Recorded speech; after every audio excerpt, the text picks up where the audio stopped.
अब हमने अभी कहा कि कोई वेक्टर क्वांटिटी है तो उसे रिप्रेजेंट करने के लिए हम उसके ऊपर एक एरो बना देते हैं छोटा सा, वो इसी डायरेक्शन में बनना हमेशा, चाहे इस वी वेक्टर की डायरेक्शन कुछ भी रहे, लेकिन इसके रिप्रेजेंटेशन में वेक्टर ईस्टवर्ड ही बनना है। करेक्ट। तो ये क्या हुआ, ये एक्चुअली आपने बनाया है वेलोसिटी वेक्टर, ये आपने बनाया वेलोसिटी वेक्टर। इस वेलोसिटी वेक्टर में दो क्वांटिटीज हैं, कंटेंट्स क्या, मैग्नीट्यूड एंड डायरेक्शन, दोनों है इसके अंदर वी वेक्टर में। लेकिन अगर आप ऐसे इसका मॉडुलस बना देते हैं, दोनों तरफ खड़ी लाइन बना देते हैं, या सिंपली ये लिखते हैं v, तो ये क्या चीज है, ये है आपके पास it is only magnitude of vector. जिस वेक्टर के लिए भी आपने बनाया सिर्फ उसके मैग्नीट्यूड, या तो वेक्टर के सिंबल सहित दोनों साइड आप लाइन खड़ी डाल दीजिए, ये ब्रैकेट नहीं है, खड़ी लाइन से सीधी, जिसे बोलते हैं मॉडुलस। तो जब आपने मॉडुलस लगा लिया तो इसमें से डायरेक्शन खत्म हो गई आपकी, केवल ये बन गया। या बिना वेक्टर लगाए केवल सिंबल लिख दीजिए तो भी पता लग जाएगा this is the magnitude of vector. Okay. अब बहुत इंपॉर्टेंट कंसेप्ट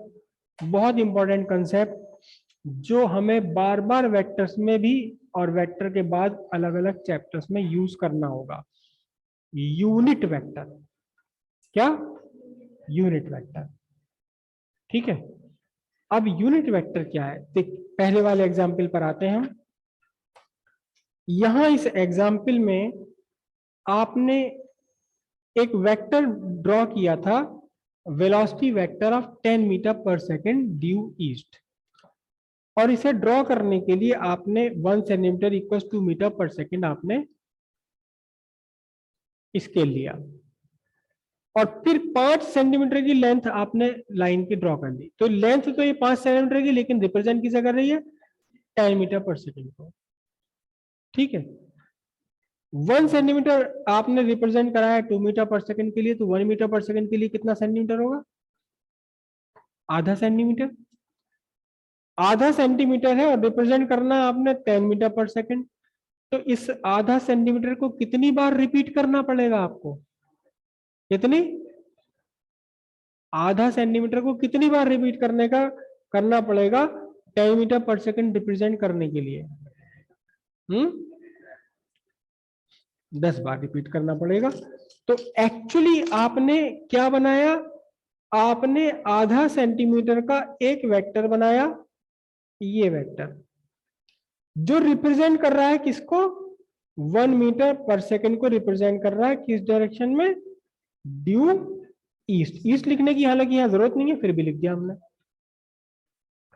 ये एक वेक्टर। फिर इसके बाद आपने इसे रिपीट करा, फिर इसके बाद इसे रिपीट करा, फिर इसके बाद रिपीट करा, फिर इसके बाद रिपीट करा, इसके बाद रिपीट करा, 10 बार रिपीट कर दिया आपने, है ना।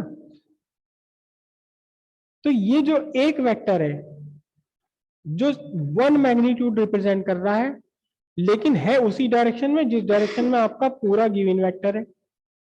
एक्चुअली में ये वेक्टर रिप्रेजेंट कर रहा है डायरेक्शन को, और इसका मल्टीपल टाइम्स रिप्रेजेंट कर रहा है आपके पूरे के पूरे वेक्टर को। तो अगर हम इसे क्या कहें, तो हम इसे क्या लिख सकते हैं, हम इसे, जब आपने लिखा, क्या लिखा आपने, वेलोसिटी वेक्टर लिखा, कितना कितना 10 मीटर्स पर सेकेंड ड्यू ईस्ट, तो आप इसको ऐसे नहीं लिख सकते 10 टाइम्स 1 मीटर पर सेकेंड ड्यू ईस्ट। एक्चुअल में तो आपने पहले ये देखा कि 1 मीटर पर सेकेंड ड्यू ईस्ट बनाना, और उसको 10 बार रिपीट कर दिया, 10 बार उसे रिपीट कर दिया ना।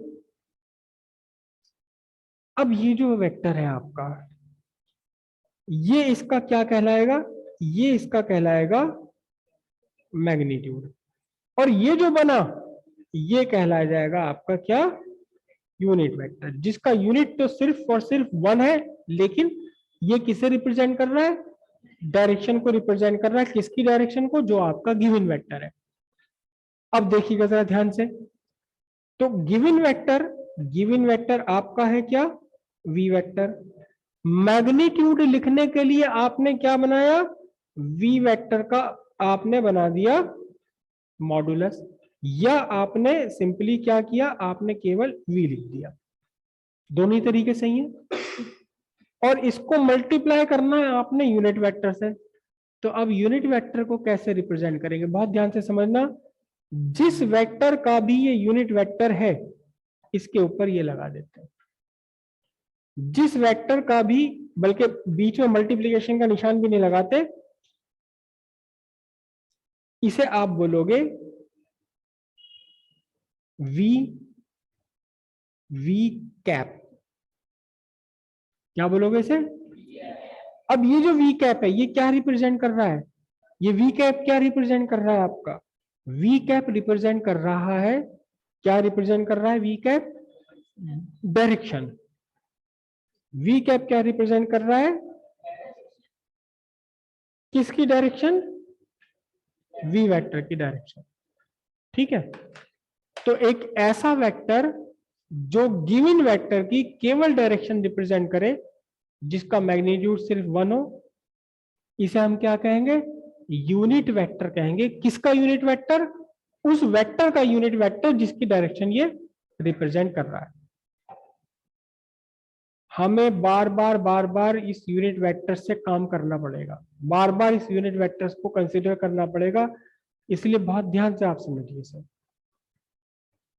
यूनिट वेक्टर क्या है, जो गिवन वेक्टर की डायरेक्शन बताए, केवल डायरेक्शन बताए, मैग्नीट्यूड से मतलब नहीं है हमें यहाँ, क्योंकि इसका तो मैग्नीट्यूड जब आपने कहा यूनिट, तो उसका तो मैग्नीट्यूड यूनिट ही हो गया, फिर तो कुछ और बचे ही नहीं। लेकिन डायरेक्शन कौन सी डायरेक्शन, जो आपके गिवन वेक्टर की डायरेक्शन है। तो एक ऐसा वेक्टर जो गिवन वेक्टर की डायरेक्शन बताए, जिसका magnitude just only and only 1 unit, इसे आप क्या कहेंगे, unit vector of given vector. इसे आप क्या कहेंगे, unit vector of given vector. अभी आपने लिखा कि ये v वेक्टर है, किस किस के इक्वल है, ये v वेक्टर मल्टीप्लीकेशन है किसका, मैग्नीट्यूड का और यूनिट वेक्टर का।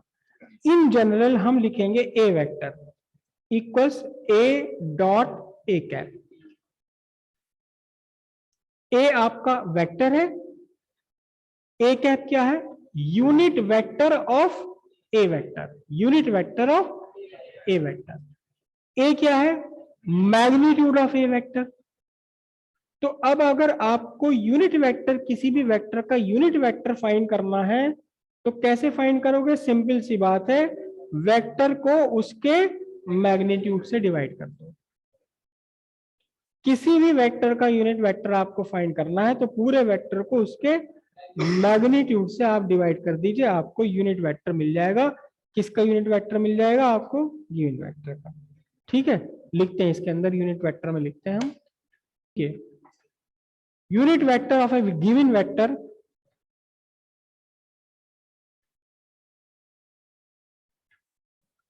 here a cap is called unit vector of a vector।